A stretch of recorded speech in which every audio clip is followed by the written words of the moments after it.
নমস্কাৰ মোৰ মৰমৰ ছাত্ৰ ছাত্ৰীসকল তহঁতৰ কাৰণে মই এইটো এক্সপ্লেনেশ্যন কৰিম দ্য গোল্ডেন টাচ অসমীয়াদি বহুত ধুনীয়াকৈ আৰু মই এটা সুবিধা কৰিছোঁ সুবিধাটো হ'ল কি যেনেকা আছে ইংলিছত ঠিক তেনেকা ট্ৰান্সলেশ্যন অসমীয়াত কৰি দিছোঁ এতিয়া তহঁতে নিজেও পঢ়ি বহুত ধুনীয়াকৈ চেপ্টাৰখিনি বুজিব পাৰে এতিয়া আমি ভাবিছোঁ নতুন এটা কিবা ছাত্ৰ ছাত্ৰীসকল কাৰণে কৰিব লাগিব ইয়াত আৰম্ভণি কৰোঁ কুৱেশ্যন এনচাৰটো টেনশ্যন নহয় কুৱেশ্যন এনচাৰটো চিন্তা কৰিব নালাগে এইটো মই কুৱেশ্যন এনচাৰৰ এটা ভিডিঅ' বনাই দিম দ্য গোল্ডেন টাচ কাহিনীখিনি ধুনীয়াকৈ বুজিবা once upon a time there was a king named Midas in ancient Greece he was very rich but unhappy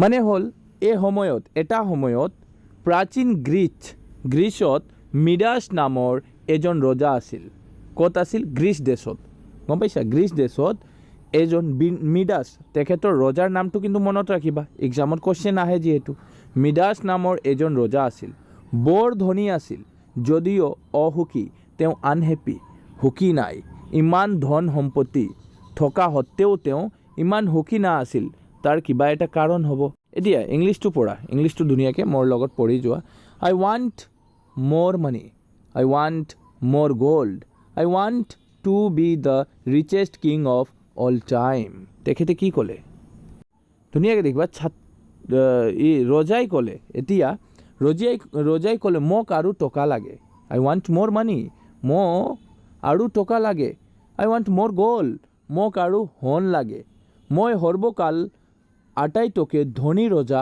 হ'ব বিচাৰোঁ ৰজাই নিজে মনে মনে ভাবি আছে মই সোণ বিচাৰি আছোঁ মোক আৰু সোণা লাগে টকা পইচা লাগে মই সকলো সময়তে মই আটাইতকৈ ধনী ৰজা মই হ'ব বিচাৰিছোঁ কোনে ৰজাই next he always looked for ways to get money and gold one day king Midas came across a divine spirit he treated the divine spirit very well এতিয়া তেওঁ সদায় টকা আৰু সোণ পোৱাৰ উপায় বিচাৰিছিল কোনে ৰজাই বিচাৰিছিল সদায় টকা আৰু সোণ পোৱাৰ এদিন ৰজা মিদাসে এটা ঈশ্বৰিক আত্মাৰ সন্মুখী হ'ল মানে তেখেতে এটা ঈশ্বৰিক আত্মাৰ লগত লগ কৰিলে কোনে মিদাস ৰজাই তেওঁ ঈশ্বৰিক আত্মাক অতি ভাল ব্যৱহাৰ কৰিছিল এই মিদাস ৰজাই সেই ঈশ্বৰিক আত্মাক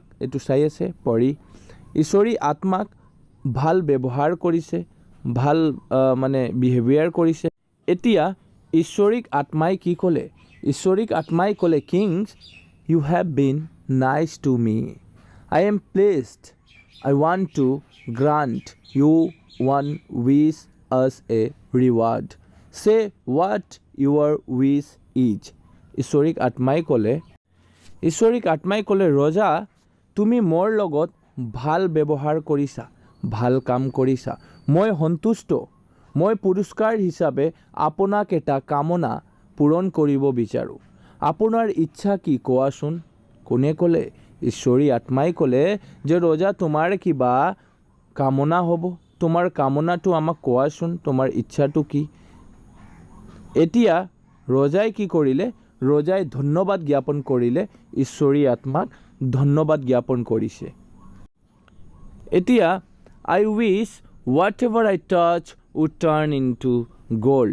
তেখেতে ঈশ্বৰী আত্মাক ক'লে কি ক'লে ঈশ্বৰিক আত্মাক মই যি স্পৰ্শ কৰোঁ সোণলৈ পৰিৱৰ্তন হ'লে ভাল আছিল কোনে ক'লে মই যিকোনো টাচ কৰোঁ টচ মানে স্পৰ্শ কৰোঁ স্পৰ্শ কৰিলে সেইটো সোণৰ ৰূপ ল'ব সেইটো কোনে ইচ্ছাটো মানে বিচাৰিছে ৰজাই বিচাৰিছে কাৰ ওচৰত ঈশ্বৰী আত্মাৰ ওচৰত ঈশ্বৰীৰ আত্মাই তেখেতৰ এতিয়া ইচ্ছাটো পূৰণ কৰিব আৰু তেখেতে ৰজাটো সেইটো ভাল হ'ব কি বেয়া হ'ব মই কাহিনীত আগত গম পাম এতিয়া ঈশ্বৰী আত্মাই কিবা ক'লে তেখেতে কৈ আছে ঈশ্বৰী আত্মাই are you sure this wish may lead to trouble তাৰমানে হ'ল আপুনি নিশ্চিত নেকি মানে নিশ্চিত 100% এই ইচ্ছাটো তোমাক বিপদত সৃষ্টি কৰিব পাৰে তুমি যে ইচ্ছাটো বিচাৰি আছে কোনে ৰজাই ইচ্ছা বিচাৰিছে মই যিকোনো মানে স্পৰ্শ কৰোঁ এইটো গোল্ড হ'ব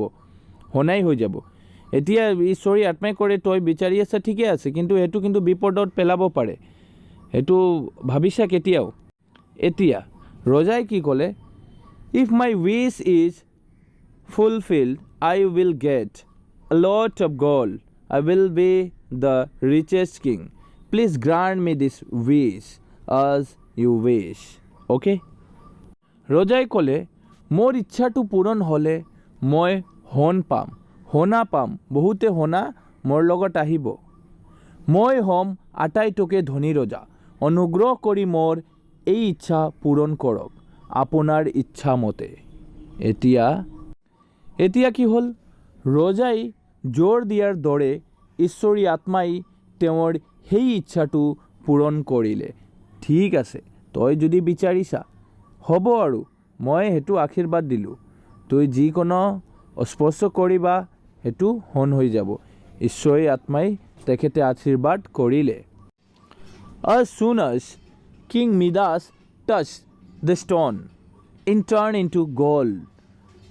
সেই সময়তে মিদাস নামৰ ৰজাই এটা ষ্টন তেখেতে কি কৰিলে, টাচ কৰিলে। ষ্টন মানে পাথৰ, এটা টাচ কৰিলে আৰু সেইটো লগে লগে কিহলৈ পৰিৱৰ্তন হ'ল, সোণাৰ ৰূপ ল'লে, সোণলৈ পৰিৱৰ্তন হ'ল।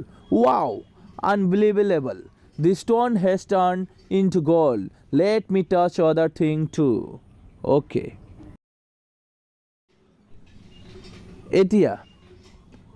এতিয়া ৰজা মিদাসে শিলটো স্পৰ্শ কৰাৰ লগে লগে সেই শিলটো সোণলৈ পৰিৱৰ্তন হ'ল।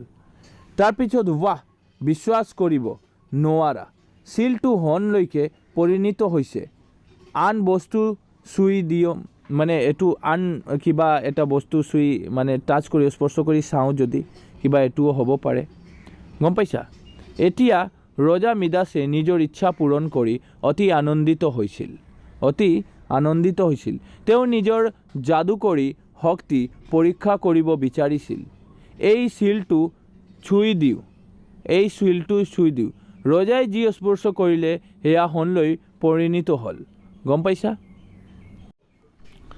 এতিয়া আনফৰ্চুনেটেবলি the king could not even eat or drink. Everything has turned to gold immediately. এতিয়া দুৰ্ভাগ্যজনক কথা, ৰজাই খাব পানী কৰিব নোৱাৰিলে। যিকোনো তেওঁ চুই যোৱা সকলো বস্তুৱে লগে লগে সোণলৈ পৰিৱৰ্তন হয়। খোৱা বস্তুবিলাক তেখেতে যদি টাচ কৰে, স্পৰ্শ কৰে, সেইটোও সোণলৈ পৰিৱৰ্তন হয়। নহয়, মই কি কৰিলোঁ, মোৰ খাদ্য সোণলৈ পৰিণত হৈছে, খাব নোৱাৰোঁ, এতিয়া মই কেনেকৈ খাম কওকচোন। The king went to the garden. He saw his daughter coming towards him. Okay. Come my child, father. As soon as Midas touched his daughter, she turned into a statue of gold. The king was shocked. এতিয়া ৰজা বাৰীলৈ গ'ল আৰু ছোৱালীজনক তেওঁ ফালে আহি থকা দেখিলে। গাৰ্ডেনত গ'ল তেখেতে আৰু ছোৱালী তেখেতৰ ওচৰত আহি আছে। অহা মোৰ সন্তান, কোনে ক'লে, ৰজাই ক'লে। পিতৃ ফাদাৰ। মিদাসে জীয়েকক স্পৰ্শ কৰাৰ লগে লগে তাই সোণৰ মূৰ্তিলৈ পৰিণত হ'ল। ৰজা স্তম্ভ হৈ পৰিল। মই কি কৰিলোঁ, মোৰ বেটি সেইটো এটা ষ্টেচু হৈ গ'ল। মই কি কৰিলোঁ, মোৰ সন্তান হেৰুৱালোঁ, তাই এতিয়া মাত্ৰ মূৰ্তি। তেওঁ দেখিলে যে তেওঁ স্পৰ্শ কৰা সকলো বস্তুৱে সোণলৈ পৰিণত হয়। ৰজাৰ হতাশ পৰিণত হ'ল আৰু তেওঁ জোৰলৈ কান্দিব ধৰিলে। ৰজাই এতিয়া কান্দিব ধৰিলে। এতিয়া the divine spirit hears Midas crying. He appeared before King Midas. King Midas, you looked sad. What happened? এতিয়া পঢ়িবা। ঈশ্বৰীৰ আত্মাই মিদাসৰ কান্দন শুনিলে। তেওঁ ৰজা মিদাসৰ আগত হাজিৰ হ'ল। ৰজা মিদাস ঈশ্বৰী আত্মাই ক'লে এতিয়া ৰজা মিদাস আপুনি ইমান দুখী যেনে লাগে কিয় কি হ'ল আপুনি ইমান দুখ কিয় এতিয়া ৰজাই ক'লে I am in being trouble. King Midas immediately rushed to the river. আচ্ছা তার পিছত এটু হব এই লাইনটো হব Do you want me to take the wish back? Please do. Then go and wash your hands in the river. You will get rid of the golden touch. এতিয়া মোৰ বৰ অসুবিধা হৈছে কোনে ক'লে মিদাসে কাৰ ওচৰত ঈশ্বৰী আত্মাৰ ওচৰত এতিয়া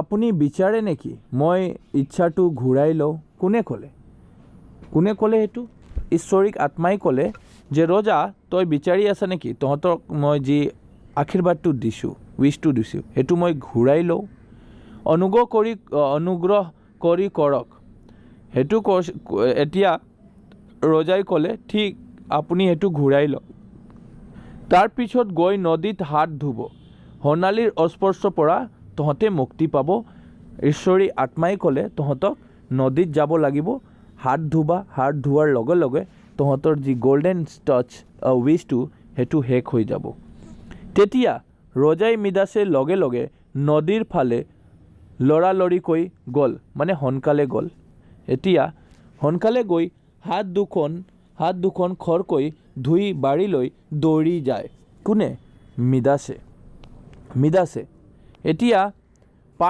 নদীৰ পানীয়ে ডুবাই লৈ গ'ল সোণালী স্পৰ্শ এতিয়া তেখেতে কি কৰিলে খৰখেদাকৈ বাৰীলৈ গ'ল ৰাজকুমাৰীৰ ৰাজকুমাৰীৰ যি মূৰ্তিটো গল্ডেন হৈ গৈছে ষ্টেচু নিচিনা হৈ গৈছে এতিয়া মূৰ্তিটো চাৱটি ধৰিলে ৰজাই স্পৰ্শ কৰাৰ লগে লগে ৰাজকুমাৰী মানে জীপাল হৈ উঠিল মানে জীয়াই গ'ল এতিয়া আকৌ তেখেতে মূৰ্তিৰ পৰা মুক্তি পালে আৰু জীয়াই গ'ল কোনে এই ছোৱালীটো প্ৰীতি তেখেতে ক'লে পিতাজী ফাদাৰ প্ৰিয় তুমি ঘূৰি অহাত মোৰ বৰ ভাল লাগিল কোনে ক'লে মিদাসে ক'লে সেইদিনাৰ পৰা ৰজা মিদাস এখন পৰিৱৰ্তিত ব্যক্তি হৈ পৰিল প্ৰেম আৰু সুখ প্ৰকৃতিৰ ধন সোণ আৰু টকাতকৈও অধিক মূল্যৱান মানে প্ৰেম আৰু সুখ টকাতকৈ অধিক মূল্যৱান তেখেতে সেইটো শিকিলে কোনে শিকিলে ৰজাই শিকিলে এতিয়া ৰজা মিদাসে নিজৰ যি আছিল তাতকৈ সুখী হ'বলৈ শিকিলে তাৰ পিছত তেওঁ সুখেৰে জীয়াই আছিল মানে এই পাঠৰ কাহিনী দি এই পাঠত আমি কি শিকিলোঁ মানে লোভ সেইটো বৰ বেয়া আমাক লোভ কৰিব নালাগে আমাৰ ওচৰত যিমান আছে ইমানে লৈ আমাক সুখী থাকিব লাগে ইমানে লৈ আমাক মানে সেইটোৱে মানি চলিব লাগে সেইটোৱে বৰ গম পাইছা আৰু নেক্সট তহঁতে কুৱেশ্যন এনচাৰ বিচাৰিছা মই কুৱেশ্যন এনচাৰ দি আছোঁ আৰু এটা ভিডিঅ'ত দিম কাৰণ মই ভাবিছোঁ এইটো বহুত ধুনীয়া এক্সপ্লেনেশ্যন কৰি দিওঁ তাৰপিছত মই কুৱেশ্যন এনচাৰ দি আছোঁ মোৰ চেনেলটো ছাবস্ক্ৰাইব কৰিবা মই এইটো ৰিকুৱেষ্ট কৰিছোঁ ইমান ধুনীয়াকৈ মই অসমীয়াত ট্ৰান্সলেশ্যন কৰি দি আছোঁ তহঁতে নিজে এইটো ৰিডিং কৰি নিজে এইটো বুজিব পাৰে ঠিক তেনেকৈ যেনেকৈ ইংলিছত আছে তেনেকৈ ট্ৰান্সলেশ্যন দি আছোঁ বহুত সুবিধা হ'ব তহঁতৰ ইয়াৰ কাৰণে আমাৰ চেনেল ছাবস্ক্ৰাইব কৰিবা আৰু নিজৰ ফ্ৰেণ্ডৰ ওচৰত শ্বেয়াৰ কৰি দিয়ক চ' ভেৰি ভেৰি থেংকছ